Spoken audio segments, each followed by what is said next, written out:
மீனாட்சி தேடல் யூடியூப் சேனலுக்கு உங்களை வரவேற்கிறோம். இந்த தேடலில் என்ன பார்க்குறோம் அப்படின்னா, நாளைக்கு மகா கார்த்திகை தீபம்.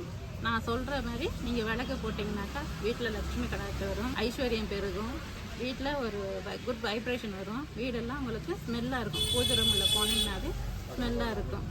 கடவுளோட அனுகிரகம் பரிபூர்ணமாக உங்களுக்கு கிடைக்கும். நான் சொல்கிற மூலிகையை வச்சு விளக்கு போடுங்க, நல்லாயிருக்கும். இப்போ எப்படி போடுறது அப்படின்றத சொல்கிறேன் நான், பாருங்கள்.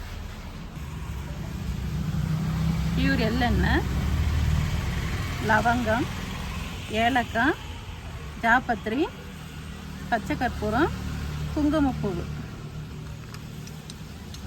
இந்த 5 வகையான பொருளும் பொடி பண்ணி வச்சுருக்கோம். இது பாருங்கள், இதுதான் இப்படி நைஸாக பொடி பண்ணி வச்சுக்கோங்க. பொடி பண்ணி ஜலிச்சு வச்சுக்கோங்க. ஜலிச்சுக்கிட்டிங்கனாக்கா உங்களுக்கு நைஸாக வந்துடும். இது பொடி பண்ணி வச்சுட்டு இதை ஆயிலில் மிக்ஸ் பண்ணிக்கோங்க. ஆயிலில் மிக்ஸ் பண்ணிவிட்டு விளக்கு போடுங்க. இதில் ஆயிலில் மிக்ஸ் பண்ணிக்கோங்க.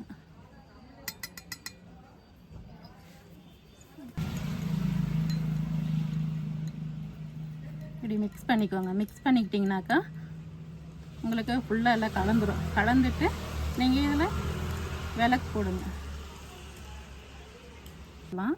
தீபத்தில் போடுறேன்.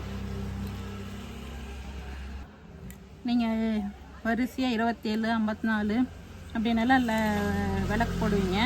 அதில் ஒரு 5 விளக்கு கூட எடுத்துக்கோங்க. உங்களுக்கு எல்லா விளக்குலேயும் போட முடியாது, டைம் இல்லை அப்படின்னாக்கா ஒரு 5 விளக்கு எடுத்துக்கோங்க. 5 விளக்குலேயும் இந்தமாரி ஆயில் போட்டுக்கோங்க. ஆயில் போட்டுட்டு பூஜை ரூம்லேயும் வாசப்படியிலையும் இங்கே 2 இடத்துலையும் ஏற்றுனீங்கன்னாவே போதும். போட்டுக்கிட்டிங்கனாக்கா உங்களுக்கு லக்ஷ்மி கடாட்சம் பரிபூர்ணமாக கிடைக்கும். இந்த விளக்கு போட்டிங்கனாக்கா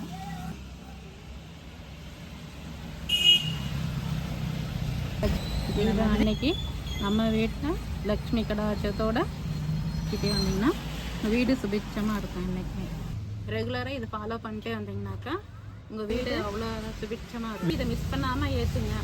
அண்ணாமலையார் நம்ம வீடு தேடி வருவோம். அந்த மெத்தடை யூஸ் பண்ணி பாருங்கள். வீட்டு வாசப்படியில் பூஜை ரூம்லலாம் ஏற்றி வைங்க, நல்லதே நடக்கும். இந்த பதிவு உங்களுக்கு பிடிச்சிருந்தா சேனலுக்கு ஒரு லைக் போடுங்க.